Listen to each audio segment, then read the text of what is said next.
Feliz y bendecido día, aprendiendo un curso de milagros. El secreto de la verdadera oración es olvidarte de las cosas que crees necesitar. Pedir algo específico es igual que ver el pecado primero y luego perdonarlo. Del mismo modo, al orar pasas por alto tus necesidades específicas, tal como las ves, y las dejas en manos de Dios. Ahí se convierten en los regalos que le haces, pues le dicen que no antepondrás otros dioses a Él, ni que quieres otro amor que el suyo. Este libro es un comienzo, no un final.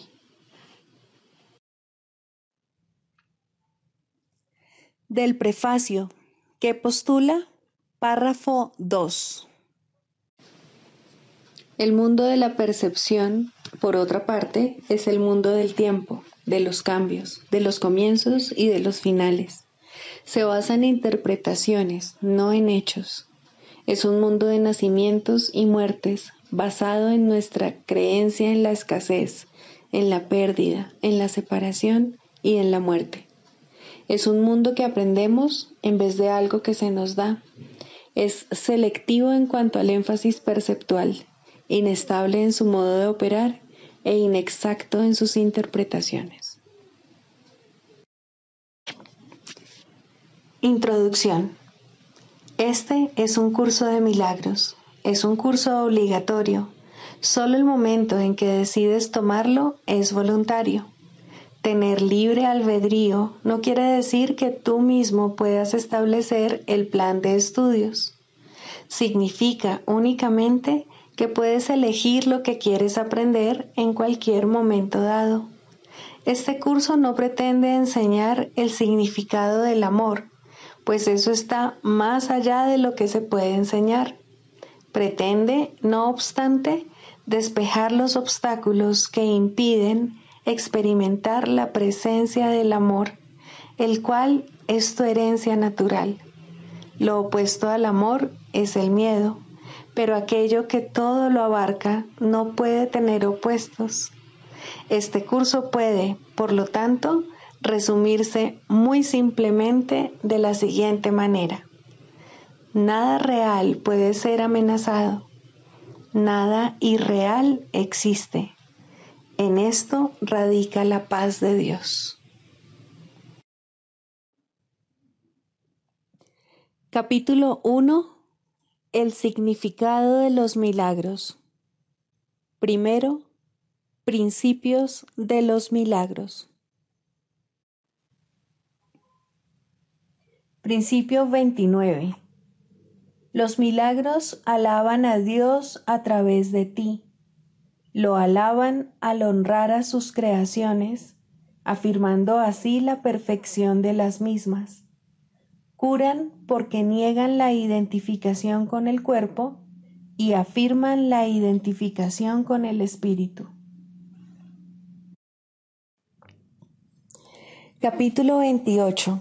El deshacimiento del miedo.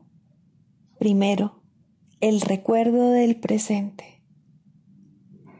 El milagro no hace nada, lo único que hace es deshacer, y de este modo cancela la interferencia a lo que se ha hecho.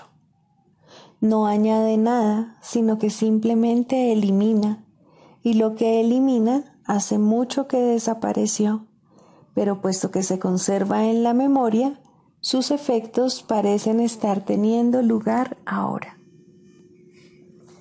Hace mucho que este mundo desapareció. Los pensamientos que lo originaron ya no se encuentran en la mente que los concibió y los amó por un breve lapso de tiempo. El milagro no hace sino mostrar que el pasado ya pasó, y lo que realmente ya pasó no puede tener efectos. Recordar la causa de algo tan solo puede dar lugar a ilusiones de su presencia, pero no puede producir efectos. Todos los efectos de la culpabilidad han desaparecido, pues ésta ya no existe. Con su partida desaparecieron sus consecuencias, pues se quedaron sin causa. ¿Por qué querrías conservarla en tu memoria a no ser que deseases sus efectos? Recordar es un proceso tan selectivo como percibir, al ser su tiempo pasado. Es percibir el pasado como si estuviese ocurriendo ahora y aún se pudiese ver. La memoria, al igual que la percepción, es una facultad que tú inventaste para que ocupase el lugar de lo que Dios te dio en tu creación. Y al igual que todas las cosas que inventaste, se puede emplear para otros fines y como un medio para obtener algo distinto. Se puede utilizar para sanar y no para herir, si ese es tu deseo. Nada que se utilice con el propósito de sanar conlleva esfuerzo alguno. Es el reconocimiento de que no tienes necesidades que requieran que hagas algo al respecto.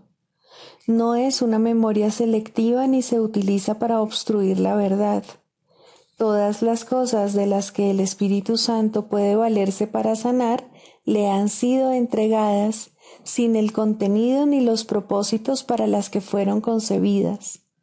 Son sencillamente facultades que aún no tienen una aplicación concreta y que solo esperan a que se haga uso de ellas.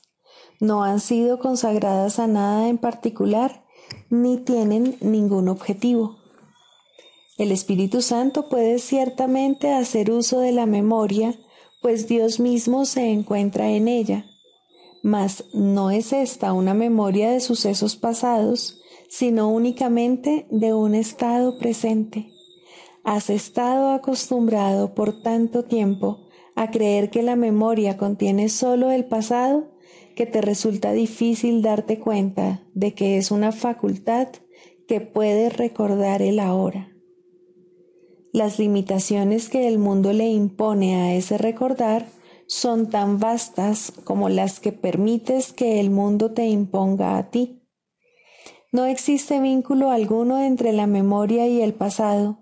Si quieres que haya un vínculo, lo habrá, mas es solo tu deseo lo que establece dicho vínculo, y solo tú quien lo limita a una parte del tiempo donde la culpabilidad aún parece persistir. El uso que el Espíritu Santo hace de la memoria no tiene nada que ver con el tiempo. El Espíritu Santo no la utiliza como un medio para conservar el pasado, sino como una manera de renunciar a él. La memoria retiene los mensajes que recibe y hace lo que se le encomienda hacer. No escribe el mensaje ni establece su propósito. Al igual que el cuerpo, no tiene un propósito intrínseco. Y si parece servir para abrigar un viejo odio y presentarte escenas de injusticias y de resentimientos que has estado guardando, este es el mensaje que le pediste, y eso es lo que es. La historia de todo el pasado del cuerpo se encuentra oculta allí, confinada en sus bóvedas. Todas las extrañas asociaciones que se han hecho para mantener vivo el pasado y el presente muerto están depositadas ahí, esperando tu orden de que se te traigan y vuelvan a revivirse. Y de este modo, sus efectos parecen haber aumentado con el tiempo, el cual se llevó consigo su causa. El tiempo, no obstante, no es más que otra fase de lo que no hace nada. Colabora estrechamente con todos los demás atributos con los que intentas mantener oculta la verdad acerca de ti mismo. El tiempo ni quita ni restituye. Sin embargo, lo utilizas de una manera extraña, como si el pasado hubiese causado el presente y éste no fuese más que una consecuencia en la que no se puede hacer cambio alguno, toda vez que su causa ha desaparecido. Un cambio, no obstante, tiene que tener una causa duradera, pues de otro modo no perduraría. Es imposible poder cambiar nada en el presente si su causa se encuentra en el pasado. Tal como usas la memoria, solo el pasado está en ella, y así no es más que un modo de hacer que el pasado predomine sobre el ahora. Olvídate de todo lo que te has enseñado a ti mismo, pues no fuiste un buen maestro. Y quien querría conservar en su mente una lección absurda, cuando puede aprender y retener una mejor. Cuando memorias de viejos rencores vengan a rondarte, recuerda que su causa ya desapareció. Por lo tanto, no puedes entender cuál es su propósito. No permitas que la causa que quieres atribuirles ahora sea la misma que hizo que fuesen lo que fueron o parecieron ser. Alégrate de que su causa haya desaparecido, pues de ello es de lo que se te perdona. Y contempla, en cambio, los nuevos efectos de una causa que se acepta ahora y cuyas consecuencias se encuentran aquí. Su hermosura te sorprenderá. Las nuevas ideas de antaño que traen consigo serán las felices consecuencias de una causa tan ancestral que excede con mucho el lapso de memoria que tu percepción ve. Esta es la causa que el Espíritu Santo ha recordado por ti, cuando tú la habrías olvidado. No es una causa pasada porque Él jamás permitió que no se recordase. Nunca ha cambiado porque en ningún momento dejó Él de mantenerla a salvo en tu mente. Sus consecuencias te parecerán ciertamente nuevas porque pensaste que no recordabas su causa, mas nunca estuvo ausente de tu mente, pues no era la voluntad de tu Padre que su Hijo no la recordase. Lo que tú recuerdas nunca sucedió, pues procedió de una ausencia de causa que tú pensaste que era una causa. Cuando te des cuenta de que has estado recordando consecuencias que carecen de causa y de que, por lo tanto, jamás pudieron haber tenido efectos, no podrás por menos que reírte. El milagro te recuerda una causa que está eternamente presente y que es inmune al tiempo y a cualquier interferencia. Dicha causa nunca ha dejado de ser lo que es, y tú eres su efecto, tan inmutable y perfecto como ella misma. Su recuerdo no se encuentra en el pasado ni aguarda al futuro. Tampoco se revela en los milagros. Estos no hacen sino recordarte que esa causa no ha desaparecido.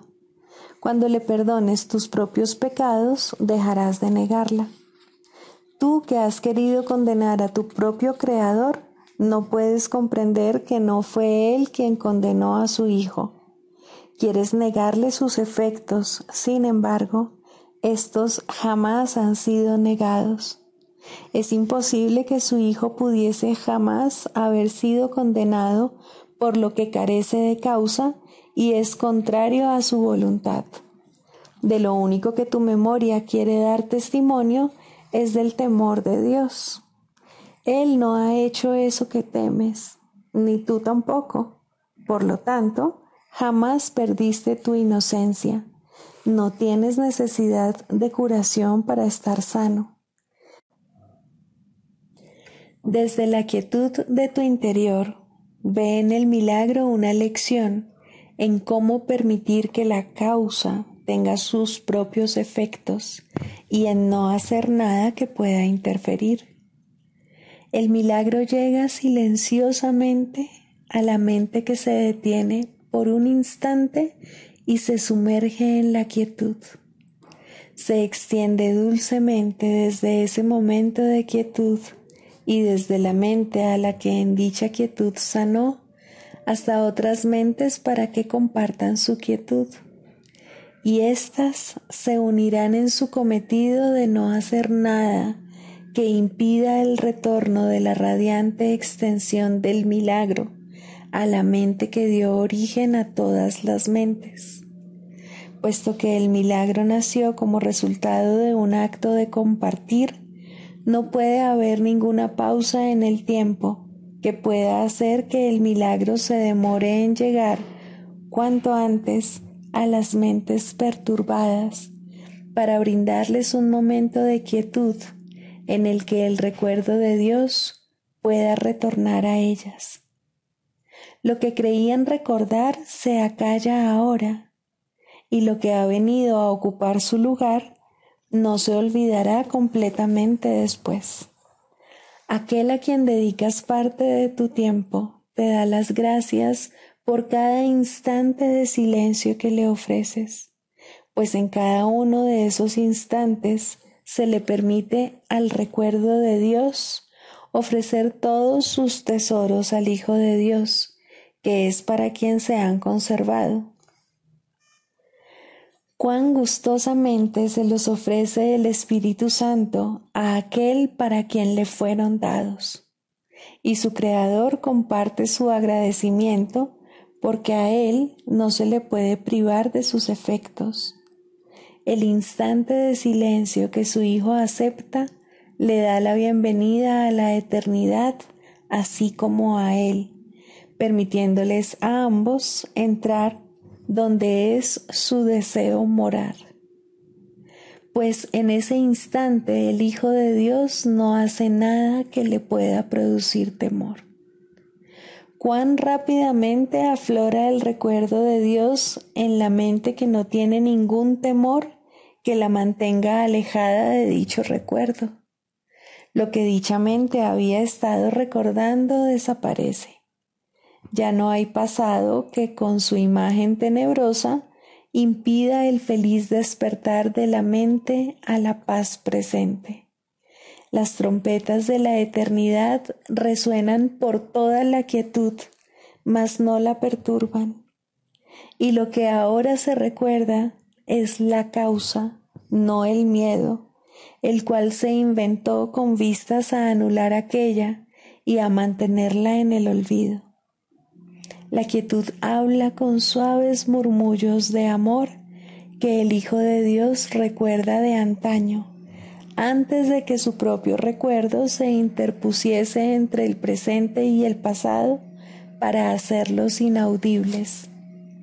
Ahora el Hijo de Dios se ha vuelto por fin consciente de una causa presente y de sus benévolos efectos. Ahora comprende que lo que él ha hecho carece de causa y que no tiene efectos de ninguna clase. Él no ha hecho nada, y al reconocer esto, se da cuenta de que nunca ha tenido necesidad de hacer nada y que nunca la tuvo. Su causa es sus efectos. Jamás hubo otra causa aparte de ella que pudiese generar un pasado o un futuro diferentes.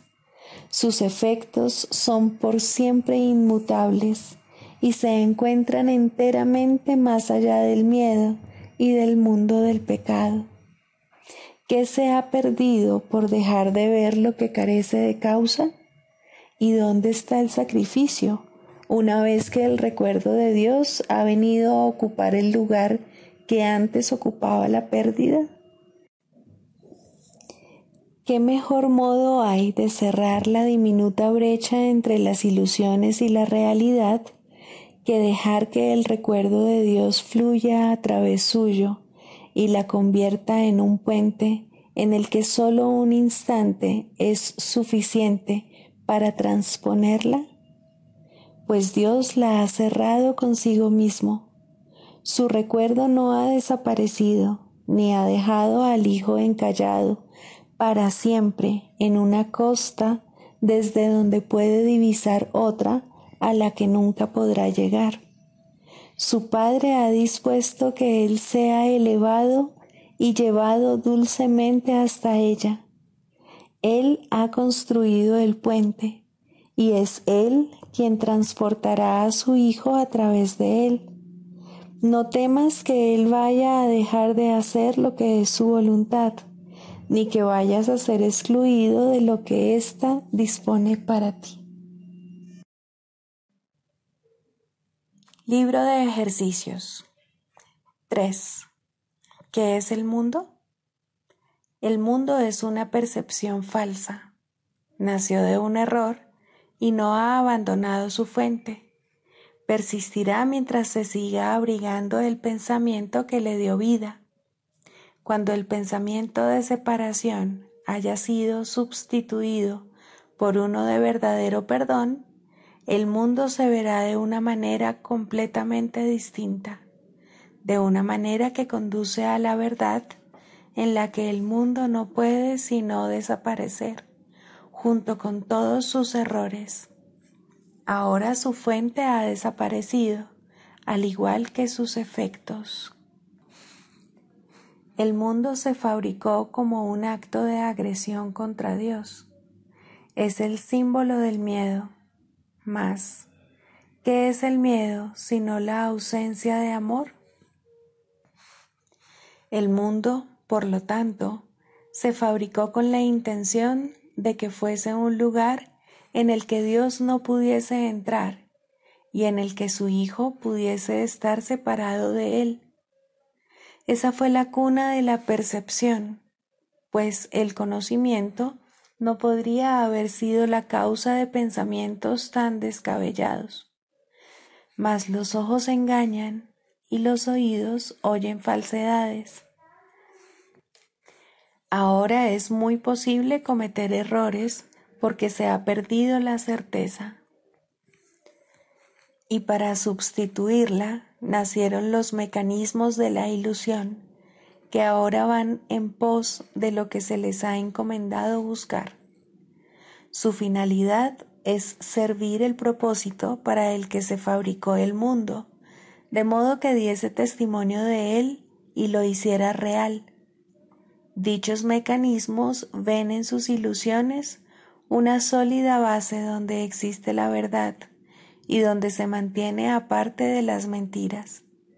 No obstante, no informan más que de ilusiones, las cuales se mantienen separadas de la verdad. Del mismo modo en que el propósito de la vista fue alejarte de la verdad, puede asimismo tener otro propósito.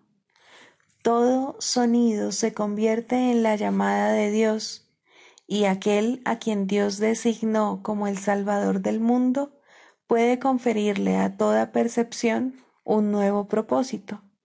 Sigue su luz y verás el mundo tal como Él lo ve.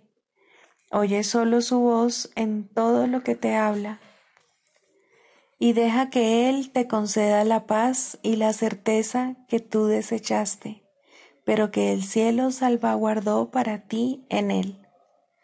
No nos quedemos tranquilos hasta que el mundo se haya unido a nuestra nueva percepción. No nos demos por satisfechos hasta que el perdón sea total, y no intentemos cambiar nuestra función. Tenemos que salvar al mundo, pues nosotros que lo fabricamos tenemos que contemplarlo a través de los ojos de Cristo, de modo que aquello que se concibió para que muriese pueda ser restituido a la vida eterna.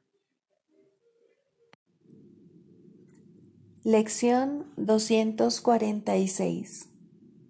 Amar a mi Padre es amar a su Hijo.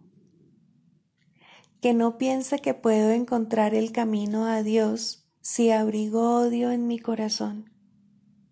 Que no piense que puedo conocer a mi Padre o a mi ser si trato de hacerle daño al Hijo de Dios.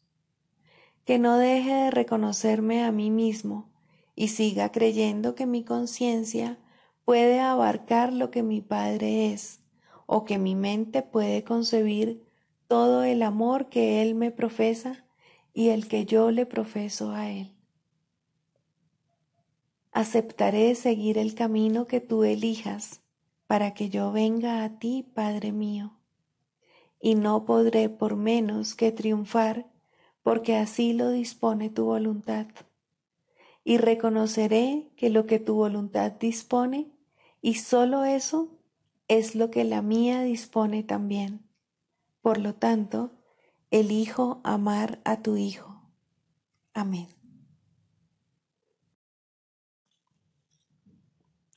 Del Manual para el Maestro, pregunta 4. ¿Cuáles son las características de los maestros de Dios? 3. Tolerancia. Los maestros de Dios no juzgan. Juzgar es ser deshonesto, pues es asumir un papel que no te corresponde. Es imposible juzgar sin engañarse uno a sí mismo. Juzgar implica que te has engañado con respecto a tus hermanos. ¿Cómo entonces no te ibas a haber engañado con respecto a ti mismo? Juzgar implica falta de confianza, y la confianza sigue siendo la piedra angular de todo el sistema del pensamiento del Maestro de Dios. Si la pierde, todo su aprendizaje se malogra. Sin juicios, todas las cosas son igualmente aceptables, pues en tal caso, ¿quién podría juzgarlas? Sin juicios, todos los hombres son hermanos, pues en ese caso, ¿quién se encontraría aparte? Juzgar destruye la honestidad y quebranta la confianza. El Maestro de Dios no puede juzgar y al mismo tiempo espera aprender.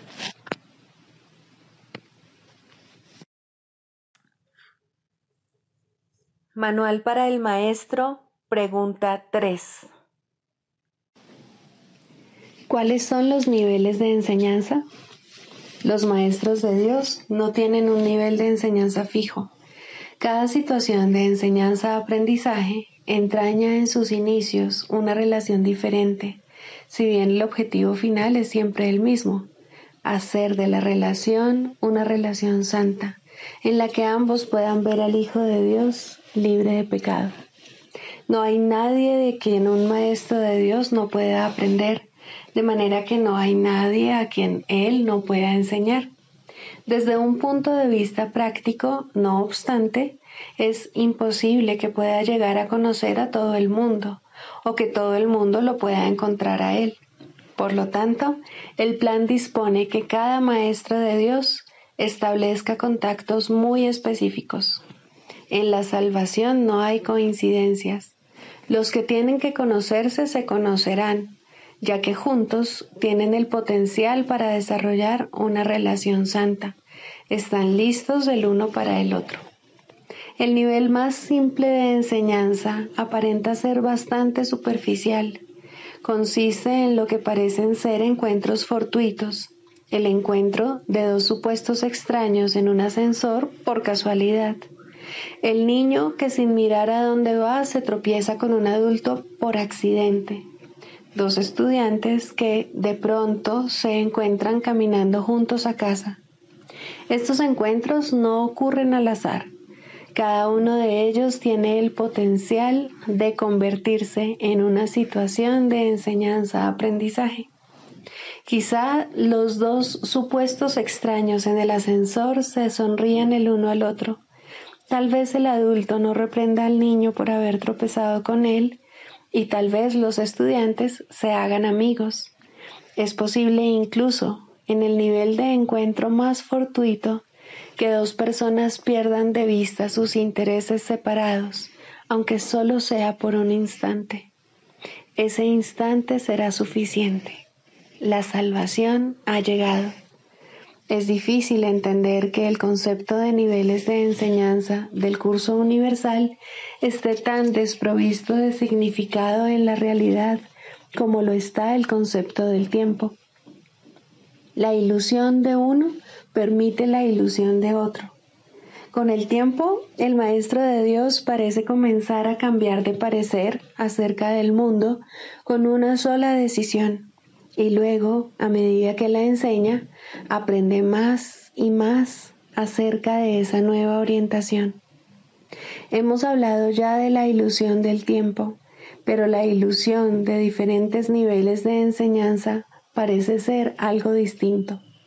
Quizá la mejor manera de demostrar que estos niveles no pueden existir es simplemente diciendo que todo nivel en la situación de enseñanza-aprendizaje es parte del plan de Dios para la expiación, y su plan no puede tener niveles por ser un reflejo de su voluntad.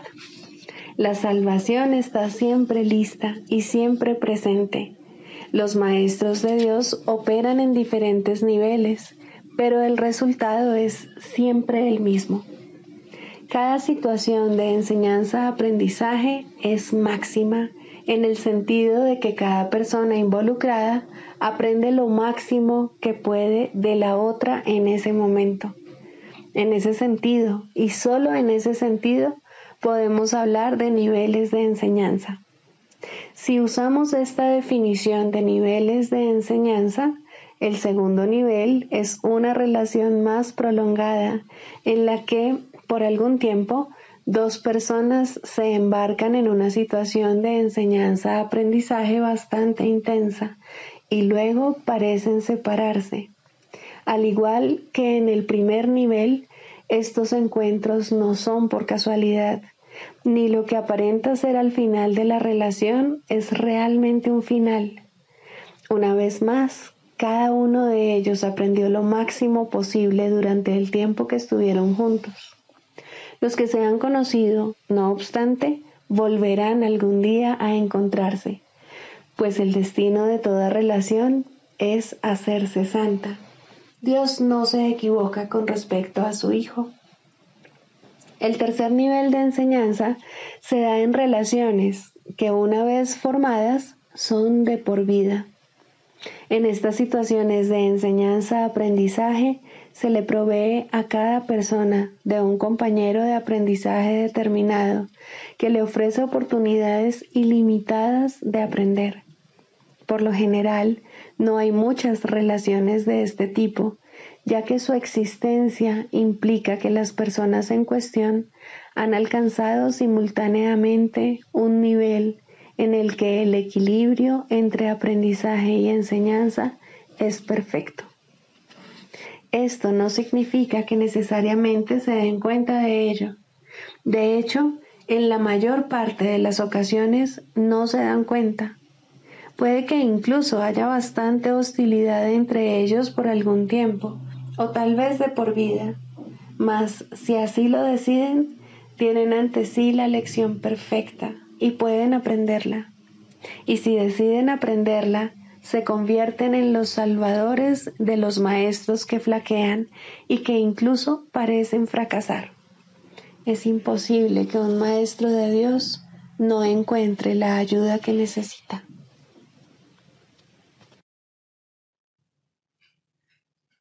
Clarificación de términos. El perdón, la faz de Cristo. El perdón es el medio que nos lleva a Dios y que nos permite alcanzarle, mas es algo ajeno a Él. Es imposible concebir que algo creado por Él pueda necesitar perdón. El perdón, entonces, es una ilusión, pero debido a su propósito, que es el del Espíritu Santo, hay algo en ella que hace que sea diferente. A diferencia de las demás ilusiones, nos aleja del error en vez de acercarnos a él. Al perdón podría considerársele una clase de ficción feliz, una manera en la que los que no saben pueden salvar la brecha entre su percepción y la verdad. No pueden pasar directamente de la percepción al conocimiento, porque no creen que esa sea su voluntad. Esto hace que Dios parezca ser un enemigo en lugar de lo que realmente es, y es precisamente esta percepción de mente la que hace que no estén dispuestos a simplemente ascender y retornar a Él en paz. Y de este modo necesitan una ilusión de ayuda, porque se encuentran desvalidos, un pensamiento de paz porque están en conflicto. Dios sabe lo que su Hijo necesita antes de que Él se lo pida. Dios no se ocupa en absoluto de la forma, pero al haber otorgado el contenido, su voluntad es que se comprenda, y eso basta. Las formas se adaptan a las necesidades, pero el contenido es inmutable. tan eterno como su Creador. Antes de que el recuerdo de Dios pueda retornar, es necesario ver la faz de Cristo. La razón es obvia. Para ver la faz de Cristo se requiere percepción. El conocimiento no es algo que se pueda ver, pero la faz de Cristo es el gran símbolo del perdón, es la salvación, es el símbolo del mundo real. El que la ve deja de ver el mundo. Está tan cerca ya del umbral del cielo como es posible estar mientras aún esté afuera. Mas desde ahí, un paso más basta para entrar. Es el paso final, y ese se lo dejamos a Dios. El perdón es un símbolo también, pero en cuanto que símbolo exclusivo de la voluntad del Padre, no puede ser dividido. Y así, la unidad que refleja se convierte en su voluntad. Eso es lo único que aún está en el mundo en parte y que, al mismo tiempo, es el puente que conduce al cielo. La voluntad de Dios es lo único que existe.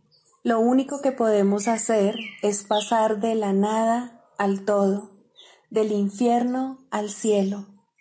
¿Es esto una jornada? No, en verdad no lo es, pues la verdad no va a ninguna parte.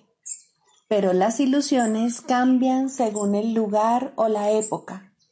El paso final no es más que otro cambio.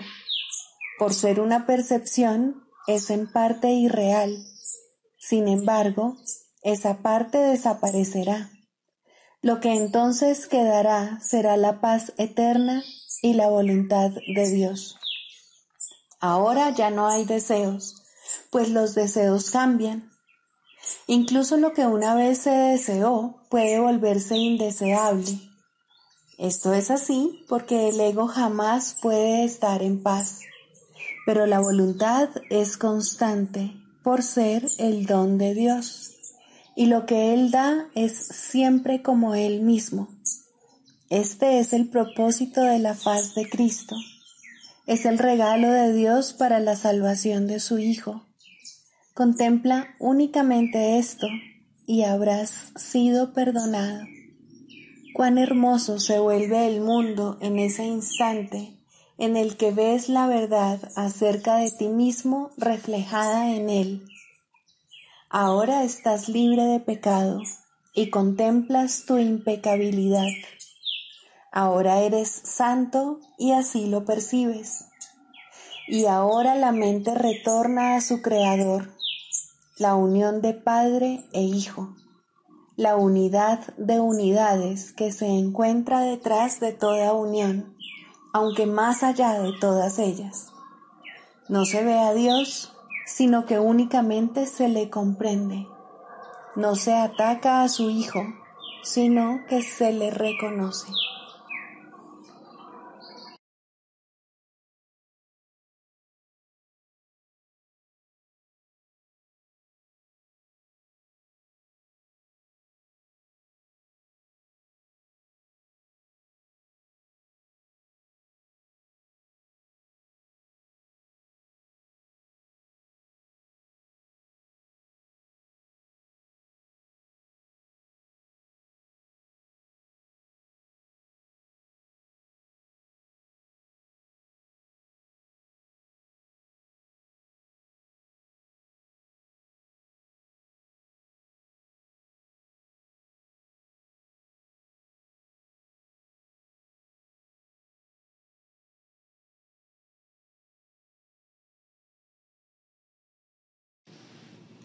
Psicoterapia. Primero, el propósito de la psicoterapia. Muy sencillamente, el propósito de la psicoterapia es eliminar los obstáculos a la verdad. Su objetivo es ayudar al paciente a abandonar su fijo sistema ilusorio y comenzar a reconsiderar las espurias relaciones causa-efecto sobre las cuales descansa este sistema. Nadie en este mundo se escapa del miedo, pero todo el mundo puede reconsiderar sus causas y aprender a evaluarlas correctamente. Dios ha dado a todo el mundo un maestro cuya sabiduría y ayuda sobrepasan ampliamente cualesquiera contribuciones que un terapeuta terrenal pueda proveer. Sin embargo, hay momentos y situaciones en las cuales una relación terrenal paciente-psicoterapeuta se convierte en la manera a través de la cual él ofrece sus más grandes regalos a ambos. ¿Qué mejor propósito podría una relación tener que el de invitar al Espíritu Santo a entrar en ella y dar su propio gran regalo de regocijo? ¿Qué más alta meta podría haber para cualquiera que la de aprender a invocar a Dios y escuchar su respuesta? ¿Y qué objetivo más trascendente puede haber que el de evocar el camino, la verdad y la vida y recordar a Dios? Ayudar en esto es el propósito correcto de la psicoterapia. ¿Podría algo ser más santo? Pues la psicoterapia, entendida correctamente, enseña el perdón y ayuda al paciente a reconocerlo y a aceptarlo. Y en su sanación, el terapeuta se perdona junto con él. Todo el que necesita ayuda, sin importar la forma de su sufrimiento, se está atacando a sí mismo y como consecuencia de ello, la paz de su mente está sufriendo. Estas tendencias a menudo se describen como autodestructivas y con frecuencia el paciente mismo las percibe de esa forma. De lo que no se da cuenta y lo que necesita aprender es que ese yo que puede atacar y también ser atacado es un concepto que él ha fabricado. Aún más, lo atesora, lo defiende y en ocasiones incluso se encuentra dispuesto a sacrificar su vida en nombre de ese yo, pues lo considera su propio ser.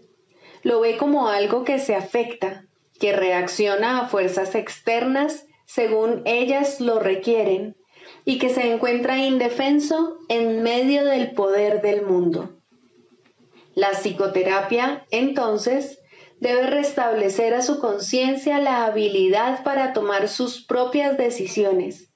Debe disponerse a revertir su pensamiento y a entender que aquello que él creyó que proyectaba sus efectos sobre él era fabricado por sus propias proyecciones sobre el mundo. Por tanto, el mundo que ve no existe. Hasta que esto se acepte, al menos en parte, el paciente no puede verse a sí mismo como realmente capaz de tomar decisiones y luchará contra su libertad por creer que se trata de su esclavitud. El paciente no necesita pensar que la verdad es Dios para tener progresos en la salvación, pero debe comenzar a separar la verdad de la ilusión al reconocer que no son lo mismo y al estar paulatinamente más dispuesto a ver las ilusiones como falsas y a aceptar la verdad como tal. Su maestro lo conducirá desde ahí, tan lejos como se encuentre dispuesto a llegar. La psicoterapia solo puede ahorrarle tiempo. El Espíritu Santo usa el tiempo como lo considera mejor, y él nunca se equivoca.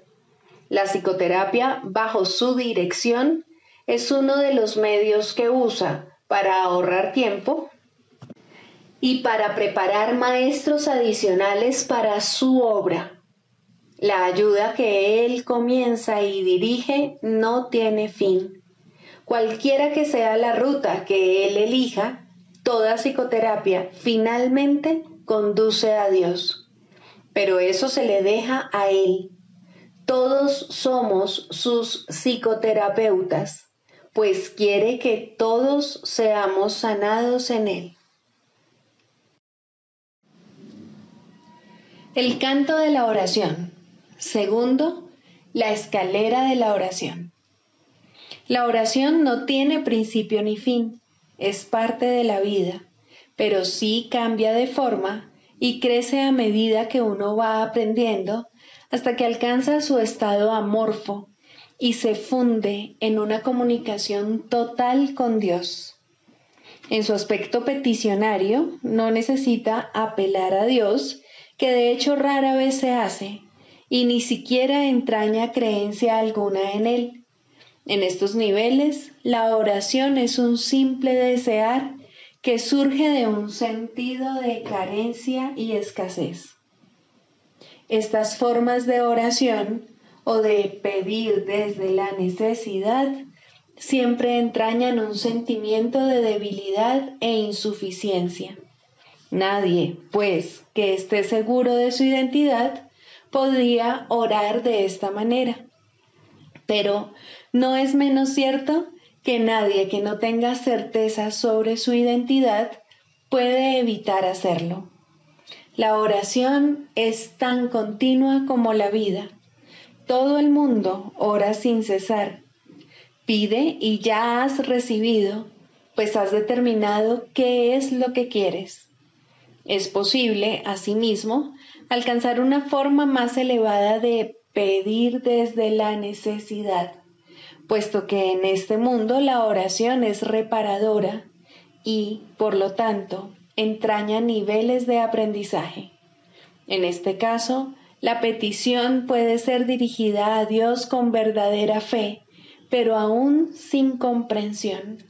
Por lo general, se ha alcanzado un vago y con frecuencia inestable sentido de identificación con Él, pero tiende a estar desenfocado por un sentimiento de pecado profundamente arraigado.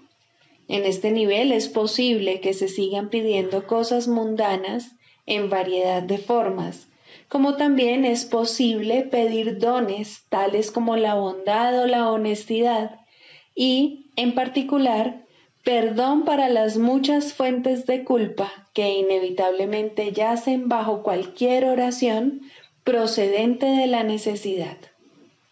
Sin culpa no hay escasez. Quien está libre de pecado no tiene necesidades. En este nivel surge también esa curiosa contradicción de términos conocida como orar por nuestros enemigos. La contradicción no se encuentra en las palabras mismas, sino más bien en la manera en que usualmente se interpretan.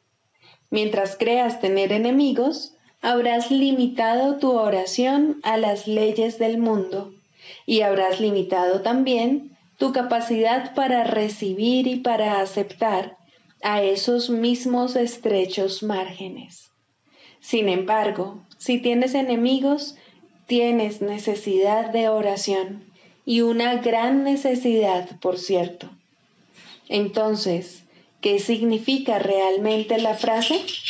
Significa que debes orar por ti para que no busques aprisionar a Cristo y así perder el reconocimiento de tu propia identidad. No traiciones a nadie o te traicionarás a ti mismo. Un enemigo es el símbolo de un Cristo prisionero. ¿Y quién podría ser él sino tú mismo? Orar por los enemigos se convierte de este modo en una manera de orar por tu propia libertad. Ahora ha dejado de ser una contradicción. Se ha convertido en una declaración de la unidad de Cristo y el reconocimiento de su impecabilidad. Ahora se ha vuelto santa, pues reconoce al Hijo de Dios tal como fue creado. Nunca olvides que la oración, en cualquiera de sus niveles, es siempre para uno mismo. Si te unes a alguien en oración, lo haces parte de ti. El enemigo eres tú, al igual que eres el Cristo. Por ello, antes de hacerse santa, la oración es una elección. Tú no eliges por otro, solo puedes elegir por ti mismo. Ora verdaderamente por tus enemigos, pues en esto radica tu propia salvación. Perdónalos por tus pecados y serás realmente perdonado. La oración es una escalera que llega hasta el cielo. En lo alto se produce una transformación muy similar a la tuya, pues la oración es parte de ti. Las cosas de la tierra se dejan atrás y ya no se recuerdan más. No se hacen peticiones, puesto que nada falta. Se reconoce plenamente que la identidad en Cristo es algo eterno, incorruptible y más allá de todo cambio. La luz ha dejado de titilar y nunca se apagará.